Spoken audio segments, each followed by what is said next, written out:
ராயபுரத்தில் போக்குவரத்து போலீசார் வாகன சோதனையில் ஈடுபட்ட கள்ளசந்தையில் விற்பனைக்கு எடுத்து சென்ற 89 மது பாட்டில்கள் பறிமுதல்.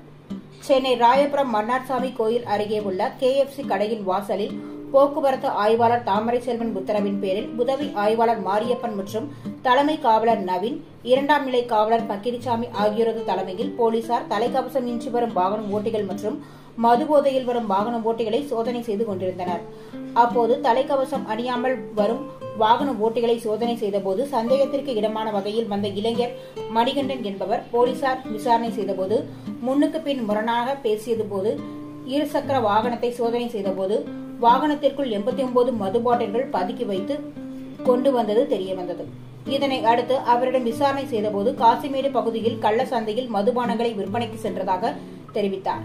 மேலும் இதனை போக்குவரத்து போலீசார் பறிமுதல் செய்து ராயபுரம் எண் 1 சட்டம் ஒழுங்கு ஆய்வாளரிடம் மது பாட்டில்கள் மற்றும் கடத்தி வந்த மணிகண்டன் ஆகியோரை ஒப்படைத்தனர்.